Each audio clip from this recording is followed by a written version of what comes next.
A palestra inaugural do nosso encontro vai ser proferida pelo professor Otaviano Canuto, com o tema A importância da articulação continental para a promoção do desenvolvimento. Otaviano Canuto é doutor em Ciência Econômica pela Universidade Estadual em Campinas, exerceu os cargos de vice-presidente e diretor executivo do Banco Mundial, vice-presidente do BID e diretor executivo no FMI. Atualmente, exerce a função de diretor do Center for Macroeconomics and Development em Washington, Senior Fellow do Policy Center for the New South e Senior Fellow não residente do Brookings Institute, professor da USP, Universidade de São Paulo, e também da Unicamp, Universidade de Campinas. Por favor, professor Otaviano Canuto.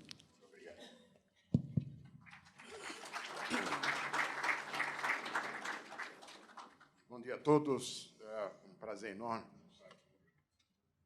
Agradeço ao Sérgio, do SBG, e a Lívia, particularmente, também, por essa oportunidade de estar aqui com vocês. Eu vou começar a minha fala sobre integração econômica com duas coisas óbvias, com duas assertivas óbvias.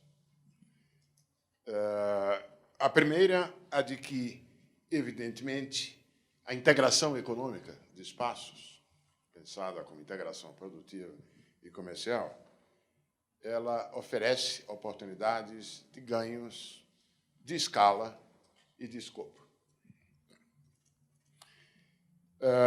Assim como também ganhos através da coordenação de políticas entre os países e poder de barganha na negociação com outras regiões. Isso é óbvio. A segunda assertiva óbvia que eu gostaria também de enfatizar é a de que história e geografia importam como condicionantes dessa articulação espacial. Pois bem, esses dois pontos evidentes eu vou utilizar como referência para abordar o estado das artes e os desafios principais, a meu juízo, que estão colocados para a integração econômica no nosso continente. O primeiro ponto diz respeito ao nosso panorama em termos de acordos comerciais. Nos últimos 30 anos, a nossa região, bem que evoluiu, bem que mudou a sua trajetória comercial, com um abandono relativo do isolamento, do inward orientation, que tanto caracterizou o processo de desenvolvimento na nossa região, Brasil, Argentina, mas não apenas, em direção a um quadro mais aberto. De fato, se nós olharmos, tomarmos como referência o comércio interregional, 64% desse comércio cresceu em função da mudança de atitude e da assinatura de acordos de preferência comercial na região. Por outro lado, se houve esse sucesso na superação dos limites das iniciativas voltadas para dentro, a minha geração de brasileiros, por exemplo, assistiu nos anos 90 algo que não era imaginável 10 anos antes, que foi Brasil e Argentina se aproximarem e criarem um acordo comercial. Enquanto que, 10 anos antes, a lógica era de confronto militar. E os exemplos se multiplicam. Então, por um lado, houve abertura, houve sucesso no estabelecimento de acordos de preferência comercial na região. Por outro, houve uma proliferação dramática de acordos de preferência comercial subregionais que, na prática, se mostraram incapazes de melhorar a competitividade das empresas e dos processos de produção da região. Essa integração e assinatura de acordos preferenciais de comércio na região é uma verdadeira teia, um verdadeiro espaguete,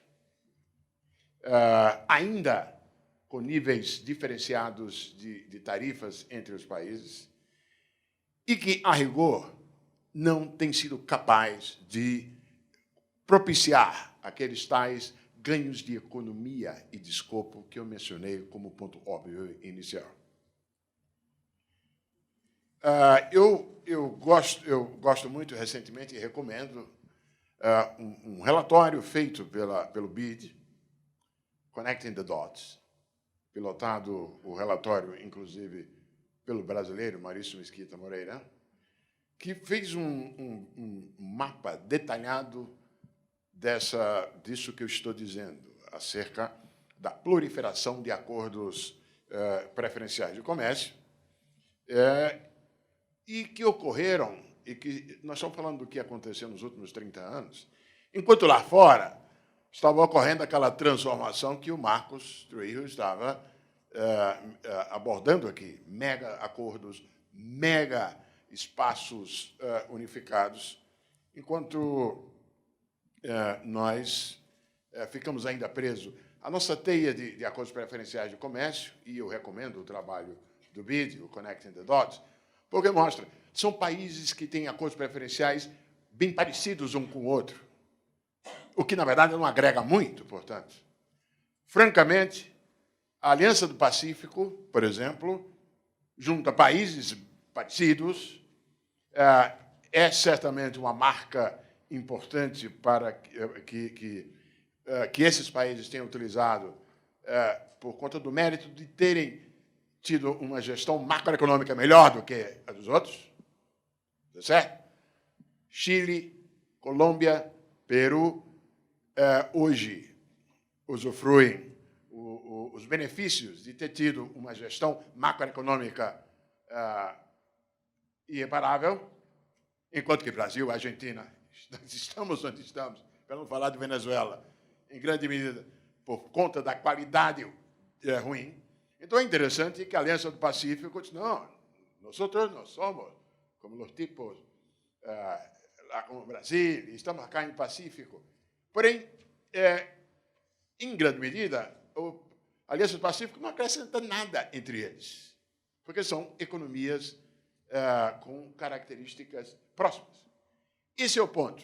Na aparência, houve proliferação de acordos comerciais, de acordos preferenciais de comércio, mas, na prática, não houve tanta integração. Ainda temos uma colcha de retalhos e uma região que não, digamos, aproveitou-se plenamente do potencial que poderia ter um processo de integração mais profunda. E detalhe, essa integração comercial da região não precisaria ser em detrimento, não precisa ser em detrimento de outros processos de integração. Um acordo de livre comércio, estou falando de acordo de livre comércio, não estou falando união aduaneira, e muito menos qualquer processo de integração mais profundo que exigiria tratamento de capítulos como propriedade intelectual e outros. Estou falando apenas de um acordo de livre comércio. Isso não seria em detrimento da inserção que já ocorre dos países da Aliança do Pacífico no TPP, não seria em detrimento dos acordos bilaterais que esses países já têm, por exemplo, vários deles com os Estados Unidos, não seria em detrimento do acordo Mercosul-União Europeia, porque um programa de criação ou de negociação de uma área de livre comércio, de uma FTA, na região, isso não exigiria homogeneizar ou forçar países a saírem das suas trajetórias de integração que lá existem e, portanto, se respeitaria o princípio que eu mencionei da história e geografia importarem. Seria importante que, evidentemente, houvesse, em tal acordo, um capítulo sobre facilitação de comércio. Facilitação de comércio, entendido aí as medidas em relação a aduanas, a customs, a minimização de custos de transportes, de custos de transação, com a harmonização de padrões técnicos e fitossanitários, como que está embutido, por exemplo, no acordo com o Mercosul e a União Europeia, e como hoje em dia está embutido em qualquer acordo comercial. Não precisaria ser todos ao mesmo tempo, mas uma massa crítica. Se Brasil, Argentina, México e os países da Aliança do Pacífico resolvem fazer um acordo como esse, isso teria densidade suficiente para atrair o resto. Então, o primeiro ponto é o seguinte: a região tem desperdiçado as oportunidades de ganho de escala e de escopo por não ter, efetivamente, um processo de integração. O que existe não tem a profundidade. Quando eu era vice-presidente no Banco Mundial, nós fizemos um trabalho comparando os processos de integração comercial na Europa com os da Ásia e eu utilizei como um modelo,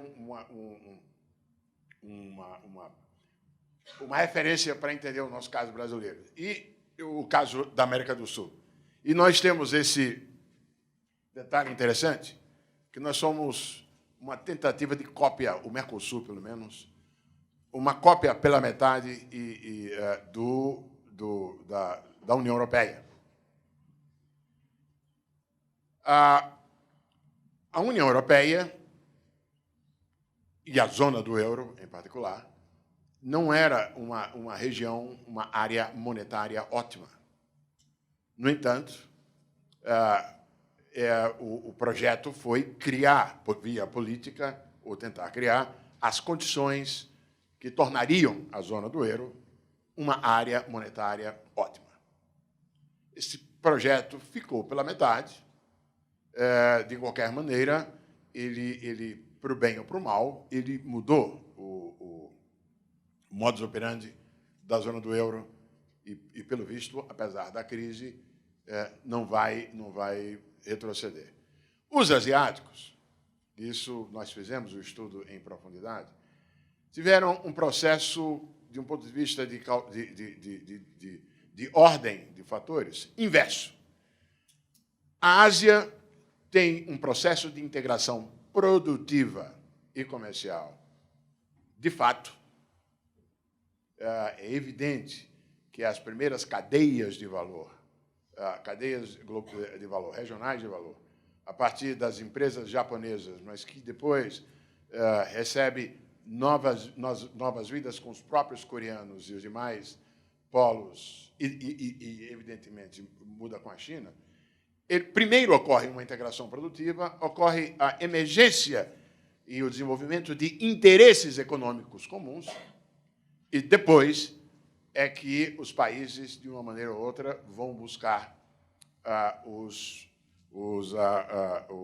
adequação do marco superestrutural de instituições para tornar, digamos, mais forte, mais resistente, uma integração de fato. Nós, aqui no Mercosul, com devido respeito, é claro, à importância dos diplomatas e da diplomacia,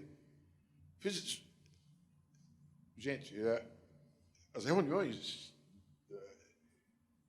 do Mercosul e o projeto, você tinha no papel coisas enormes, grandiosas e um arcabouço tendo como modelo, digamos assim, a zona do euro. Enquanto que, como esses objetivos muito ambiciosos e, na verdade, formulados mais pelo processo do que mais pelo circo do que pela capacidade de levá-los a fundo, gera, em grande medida, que é a situação atual em que nós estamos, em que nós temos no papel uma união aduaneira que não tem, cheia de exceções, que é menos integrada do que o formato mais simples, que é a zona de livre comércio. O primeiro ponto que eu digo é o seguinte, e é o que sai do exame do quadro de acordos de preferências comerciais, é que nós precisamos evoluir em direção a uma zona de livre comércio no continente. O segundo ponto, e que eu gostaria também de observar, em grande medida, eu posso ganhar tempo, porque o Marcos Trujillo acabou abordando vários dos pontos dele, é o que acontece no mundo em relação à região América Latina, nesses 30 anos em que nós continuamos com os nossos acordos de permanência comercial. E aí, cabe observar que a nossa região esteve sujeita a um triplo choque de preços, choques de oferta, que, se bem que o Marcos Trujillo tenha razão ao dizer que esse ritmo de mudança se altera depois da crise financeira global, o fato é que as consequências desses choques não serão revertidas e essas consequências, em grande medida, vão impor a necessidade da agenda da região se adaptar. Que choques são esses? Bom, primeiro, o mundo e a região e a América Latina ficou imprensada diante de um choque de preços, que foi o choque da queda do preço do trabalho. O resultado imediato da queda do Muro de Berlim, e olhada no sentido amplo, para incluir a transição da China na economia de mercado, põe dentro da economia global de mercado, da noite para o dia, 1 bilhão de pessoas,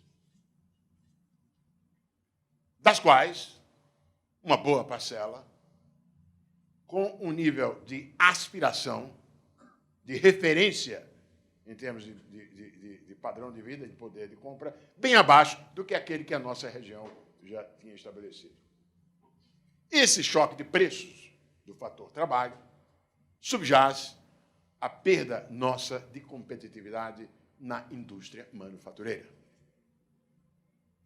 Ficamos imprensados. É claro que, se estivéssemos em melhores condições, o trajeto natural seria evoluir nas cadeias de valor da indústria manufatureira, de modo a escapar da dependência do baixo custo da mão de obra. Um outro choque importante de preço desses últimos 30 anos é uma outra queda. É a queda no preço do capital. Nós temos assistido, nos últimos 30 anos, uma queda sistemática das taxas de juros de longo prazo. Há várias explicações para isso, não precisamos entrar aqui num debate sobre isso, mas isso é um fato estatístico. As condições, mesmo depois da crise financeira global de 2008, a capacidade de criação de alavancagem financeira e de disponibilização de recursos via finanças não foi revertida e não tem por que ser revertida, mesmo que, periodicamente, assistamos a crises e assim por diante. Mesmo que agora, nesse momento, nós estejamos assistindo um refluxo de recursos para mercados emergentes, desde o ano passado, isso é fato. Há uma reacomodação de portfólios globais que tem implicado em saída de recursos de mercados emergentes como um todo, tá certo? Mas isso não altera a característica da economia global hoje, que é aquela em que existe uma massa enorme de recursos de poupança sob a forma financeira, ávida de encontrar alternativas de retorno que tenham um mínimo de condição de risco suficientes para justificar, e isso é uma mudança também de preço relativo que veio para ficar. E a terceira mudança de preço foi, evidentemente, a mudança no preço relativo de recursos naturais. Primeiro, atravessando o longo pico do longo ciclo de preço de commodities, e deve-se notar que, mesmo depois do fim desse superciclo, os preços de commodities não voltaram aos patamares anteriores. E se o Marcos está correto, o padrão de demanda global intensivo em recursos naturais vai continuar, digamos, criando espaço, já que a composição do PIB global será uma na qual a demanda por recursos naturais ainda vai continuar se elevando, e, portanto, esse fator, essa mudança de preço, também não foi inteiramente revertida e está lá. Detalhe. Tudo o que é necessário para os países da nossa região evoluírem, progredirem nesse novo marco de preços, muito embora o Marcos esteja inteiramente correto quando ele observa as mudanças, as novas... Agora nós temos um ajuste de sistemas entre o G2, nós temos, por mais longa, por mais curta que venha a ser, um confronto comercial e tecnológico entre Estados Unidos e China, sim, então nós não estamos no mesmo mundo, nós não estamos mais em Kansas, nós não estamos mais no mesmo mundo pré-crise financeira global, porém, as condições de sucesso que estavam, digamos, subjacentes à experiência anterior, elas agora são ainda mais importantes. Economia 4.0, indústria 4.0, economia 4.0. Isso significa... Agora, nós estamos assistindo, em parte,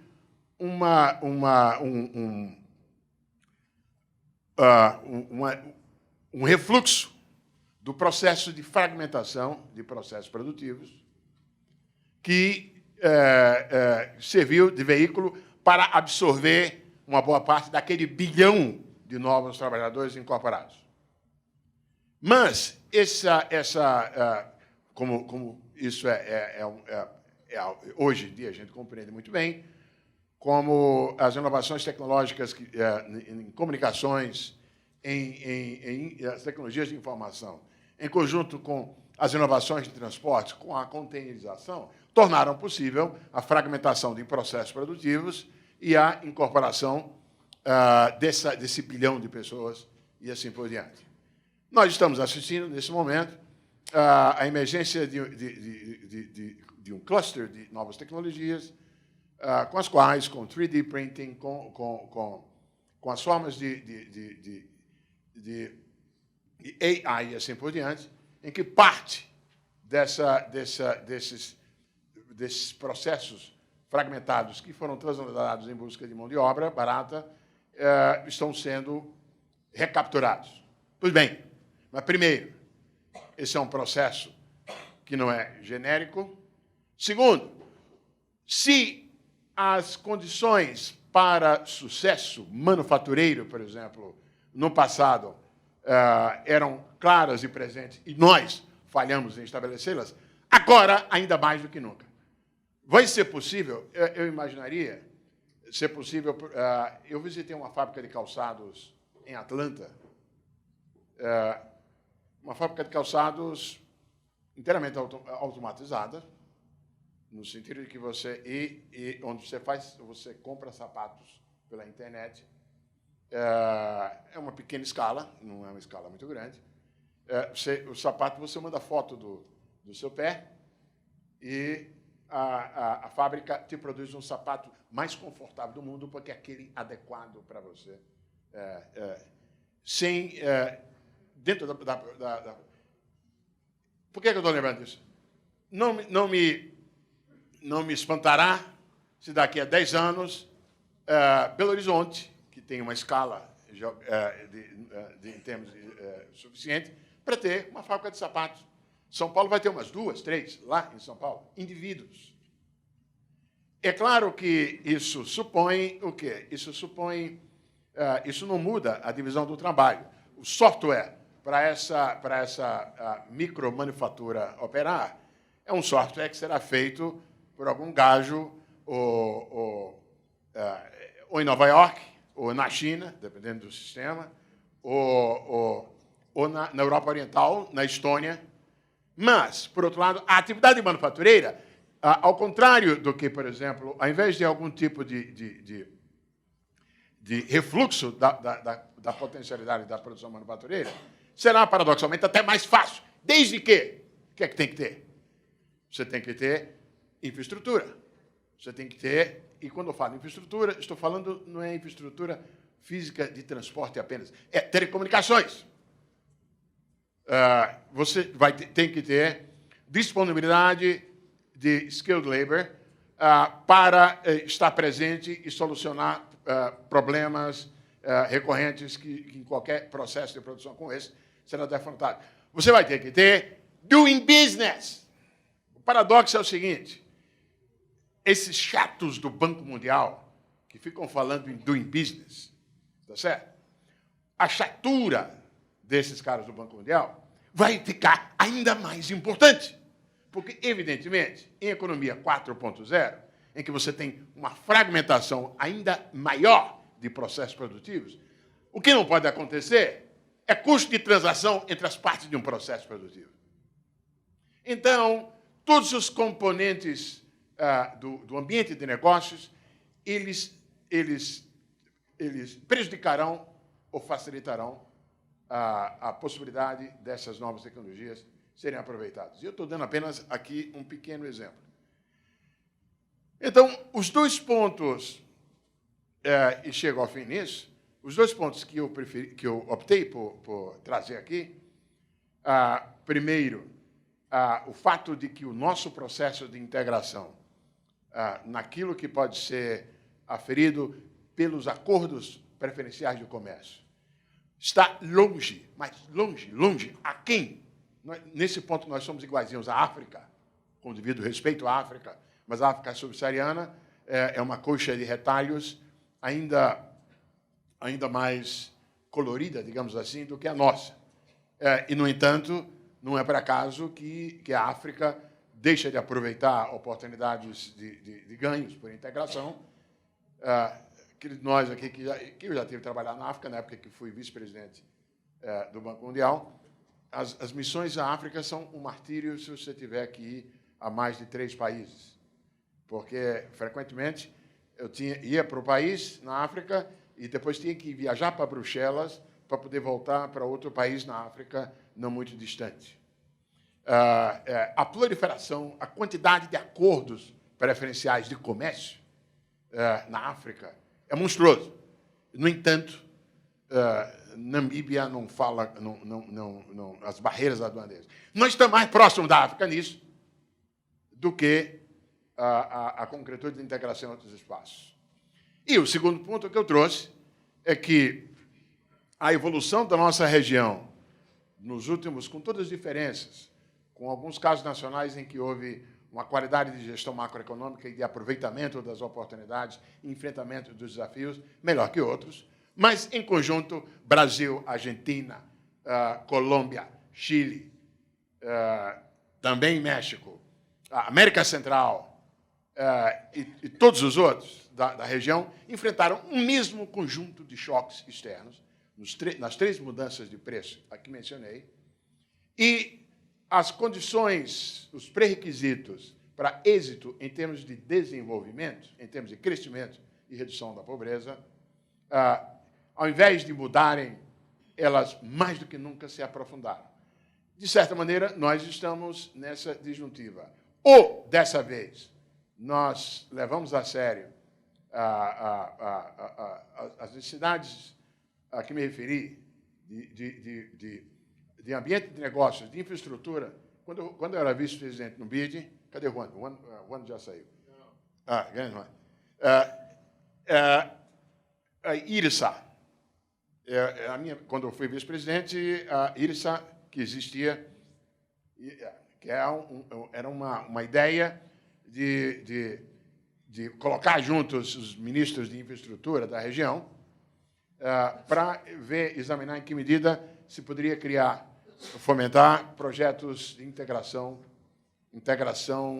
regional, que não são, muito pelo contrário, contraditórios com a integração de país da região com o lado de fora.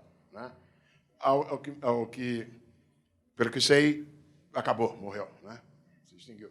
É uma pena. Então, é o seguinte, gosto muito da recomendação feita pelo trabalho do BID, do Connecting the Dots. A propósito, as simulações do relatório mostram, por exemplo, que a agricultura da América Central poderia ter ganhos por baixo de 26%, por exemplo, comparando o quadro de um acordo de livre comércio na região vis-à-vis o que nós temos hoje.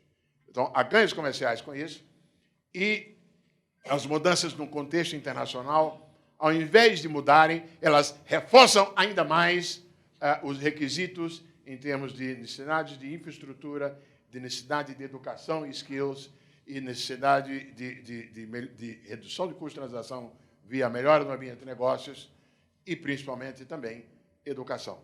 Ou seja, a agenda é a mesma e pior, ainda mais urgente e mais aprofundada. Muito obrigado.